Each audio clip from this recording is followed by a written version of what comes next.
Wow. Hello and welcome to the next episode of the artistic workout. And this is like the fourth time that I'm trying to record it because cameras are overheating or running out of memory, or one time I just didn't turn it on. But anyway, welcome to the next episode of Artistic Workout, and my name is Bartosz Milewski. I have a doctorate degree from Fine Arts Academy in Kraków in painting, as well as BFA from Cornish College of the Arts in Seattle, painting and videography. I draw about 1,000 sketches a year, as well as I teach and lecture at the Vistula University in Warsaw, Poland. So last time I was demonstrating how to draw a hand, and today, because hands are such a complex topic, I would like to continue. Maybe repeating some things, and maybe not repeating, and doing some new stuff. Betty Edwards was an author of a book published in 1979 called Drawing on the Right Side of the Brain. An excellent book with excellent exercises geared more towards people who haven't drawn at all as adults or teenagers, not to mention maybe they did as children. But they are really fresh and unknowing, and this book can teach somebody to draw quite well in a relatively short time, while some exercises can be also incorporated into more academic approach, as it was at Cornish College of the Arts sometimes. Upside down drawing and negative space drawing, or drawing without looking at the paper, is very effective in making you focus on reality. Because if you look at something and then you look for a few seconds at the paper, that is not drawing really, that's using your memory. And when you use this memory, this left side of the brain in right-handed people, then what it means is you're starting to use certain symbols. Imagine like you have icons on your computer or smart phone. So instead of drawing reality, you're picking these icons because you know what an eye looks like, so you put it on a face. Bam, bam, bam, bam. Lips also. Pictograms. Kind of like using pictograms. So, let's start with what she, I believe, pioneered: drawing without looking at the paper. Okay, the light is blinding me. Yes, I did it last time, but as a repeat. Let's say, okay, I will start here and then go here. Okay, and you will do the same. You can pause after a while and do this exercise. The thing is, you have to be very much focused on the details of the contour. Okay, so yeah, so I'm kind of killing killing, I don't like that, hitting two sparrows with one stone. Still sounds bad. Because I tell you also to practice line drawing, which means your hand moves in one direction. It's not like going back and forth, which is very tempting. This is teaching you a different approach. Okay, so let's do something else. Maybe let's try the whole hand from here. And this time it won't work that well.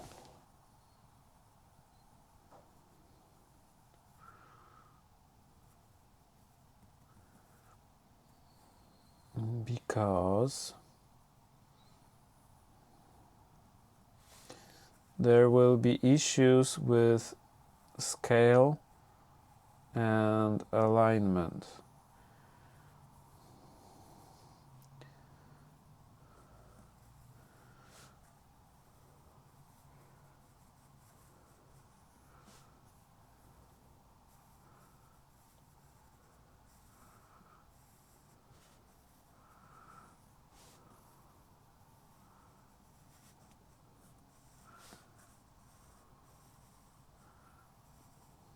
And I'm doing it a bit too fast. Yeah. Okay, so that's my end result. I lost this horizontal proportion also because I was a bit too fast. The slower, the more focused you become, the more accurate you are. Yeah, but still, I mean, you know, it's not as terrible as you would think it was. So, and if you focus, your result is also good, I'm sure. If not, try to do it for the second time, focusing on all the details here of the line, because you want to avoid a simple shape that becomes like a sausage, more or less, than a finger. Finger has a structure, and I had already discussed it in the previous episode, so you're welcome to look at it. Please do. And don't forget to subscribe and give us a like and to comment. And we are reaching the modest goal of 500 subscribers, so welcome all the new subscribers. Okay, so last time I was drawing this side of the hand facing you, and now let's try to do the other one. Okay, so how would I approach it here? Kind of intuitively, because drawing for YouTube is a bit different. You become analytical or whatever, and it's like, okay, how do I usually do it? How do I usually do it? Not YouTube, not. So I'll do something like that. Start with the construction of the thumb. Some details are important, like the shape of the nail, the tip of the thumb as well. And remember about the knuckles and the pillows here. I'm using a 2B pencil, which is a start. It's soft but not that much. Okay, and I have to measure somehow something, so I can use since I started with the thumb, I can use it as my measuring unit to see. Okay, so a little bit less than that here. So if I have a thumb and this part of the palm, let's see, 1 2, 1, 2, 3. So 1, 2, 3. I think I can double check it. Double and triple check everything. 1, so 1, 2, and a little bit. So 1, this is 1, 1, 2. Okay, so it seems like 1, 2, 1, 2. Again, something wrong. Yeah, 1 is here. Okay, so 1 is here somewhere. 1. And 2. Again. Okay. Yeah, sometimes you have, well, sometimes, very often you have to measure more than once. Especially when you talk. Okay. So this will be the height. 1, 2 of this finger. This one goes a little bit higher, here, somewhere. Then this direction here, and here probably. Okay, but if I have what, this, let me measure the width. So from here, 1, 2. Okay, 1, 2. So the thumb, 1, 2. Ridiculous. See, I'm off. 1, 1.5. Okay, 1.5. Okay, so it's like measuring, and then does it make sense? Doesn't. Okay, it's off. So measuring and eyeballing is kind of seeing the proportion that goes together. Measuring is at first difficult and tedious. With practice, it becomes fast, natural, and you divide the spaces into little parts. You see the constructive lines everywhere. You see the directions, the angles. You just see it and you transfer it quickly and measure quickly. And you should watch my other episode, constructive drawing, I think it's called. And then you have a constructive drawing of mannequins. I explain it, shall I say, very well, because I give a lot of visual clues. There are special lines appearing on the screen.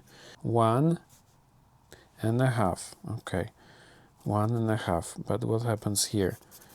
From my perspective, this actually goes over here. And now I'm looking at the negative space, the empty space here. And again, drawing is not one skill, it's a set of skills. So one of the skills, and in Betty Edwards' book it was very well explained with examples, is seeing the negative space. Because sometimes it's easier to draw the space in between than the actual thing, than the hand, for example, the matter. So the negative space is the empty space. Okay, I'm always interested in proportions of width to height. Always, whatever you see in front of you, you want to draw. The basic thing is, what's the width to height ratio? And then where's the half, horizontally and vertically? Where's the half? So here on my hand, I can also look for the half. Okay, I shouldn't move my fingers. Okay, is this half? Probably not necessarily. Okay, constructing more. This one has one direction, and this part of the finger has a different direction. If we continue with this line, it goes here. So on this line you can sketch, construct icon. Here, my finger. Then this goes at this direction, up a little bit. Something like that. Okay, oops, too many lines. Too messy. Not yet. Delicate drawing. Why? Notice how I don't use an eraser. I don't need to. I use an eraser where I have to come up with a scene, for example, composition, and where I have a few people and objects, and I want to compose it, move it around, and I have to erase, and for it to become a rather clean drawing. Okay, closing my eye sometimes, looking for alignment. Okay, the wrist is here. So, okay, here's the wrist, this curvature here, massive. Okay, here, all of a sudden, I'm using a shadow. It becomes a reference, some softness here, and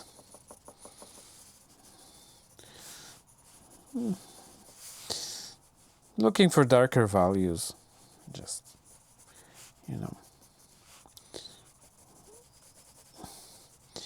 applying the darkest values, the strongest values, the darkest ones, as a mist, kind of, something light.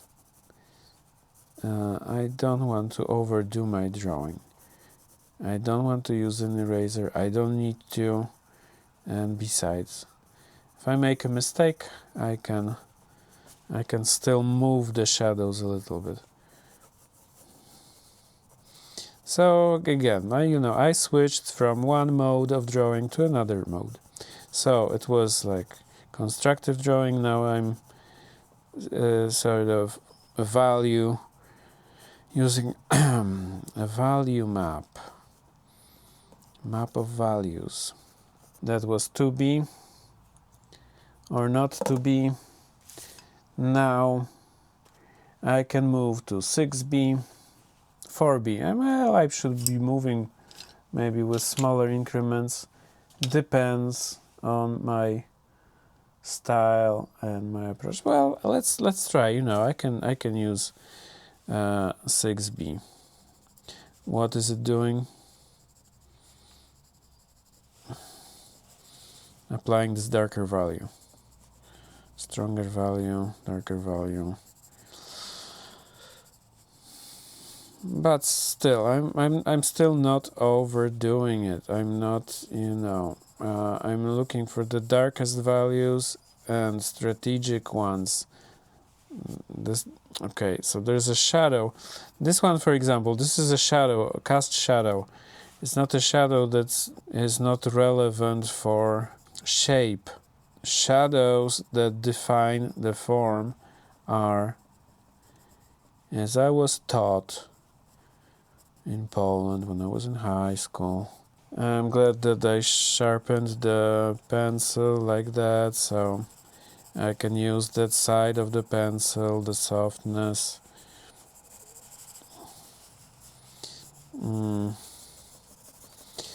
I'm also moving around, not staying in one place. Okay, I will lose proportions when I keep moving this hand.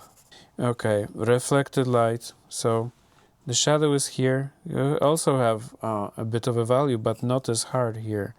So now let me get into the contour line drawing mode. think I can place it here. My eyes are constantly moving back and forth because unlike in the exercise, we are supposed to look at the paper, but at least be 1 second here, 1 second there, because if you are focusing on your paper for too long, then you will be drawing from your memory. So you will be making mistakes. So these shadows here, making a form, and actually you can also go to do some hatching, cross hatching, and that's what happens in Belarus or Ukraine. They have excellent drawing teachers and excellent drawing traditions, and they insist that hatching looks better than making this continuous shadow with your pencil. It's a stylistic choice. Yeah. At the same time, you can follow the form, helping with the spatial perception. Harder pencil again, because this is the tip of the form, tip of the finger, the thumb. So it needs some definition. Yeah. So like this is defined, and this can be, sort of more of an impression or more of a shadow. See, it can be kind of blurred, but our minds will still make a nice distinction. We'll see the hand in this drawing, hopefully. Now the battery is dead there. One of the lights. As I said, sometimes I feel like I've been tied to the whipping post. Some softness.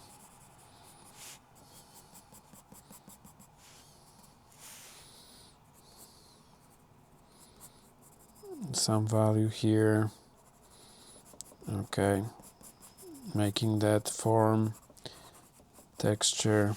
Some little details here. They are an important part of the form. The lines, the value, some shading. Again,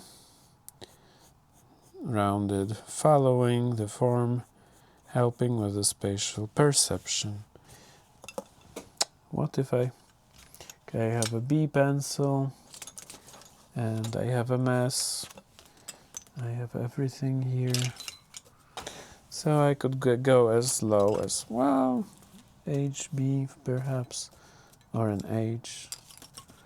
This is 8H, which is totally prohibited. But if you have a harder pencil, maybe an H, you can use it. You can go into detail. Sleeve of my shirt. I shouldn't be wearing this shirt, but I hope I will get more likes if I wear a shirt. But pencil and shirt doesn't go along. Filling it somehow, so we don't get that bright paper white.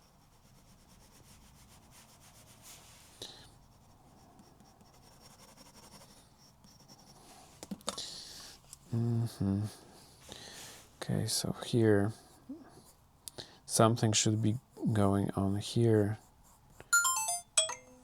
Okay, one camera is gone, overheating, whatnot, whatever.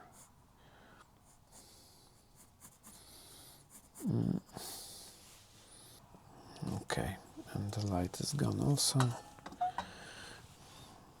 which shows you. Okay, let me finish it off. You know, one shouldn't overdo such a thing, I guess. That's my experience.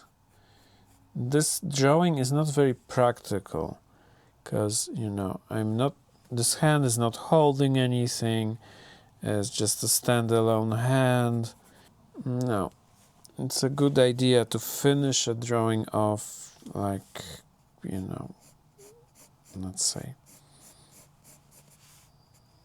Okay, a lot of trouble today with the equipment. Thanks for watching anyway. I did something that is more than a sketch, but it's not like a finished drawing.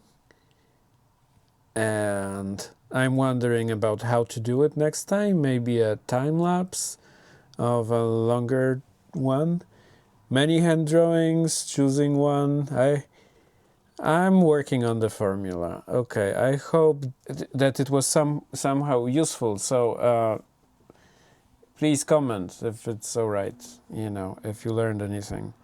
Thanks for watching. Please subscribe, comment, give it a like, and I will see you in the next episode. Thanks and bye bye.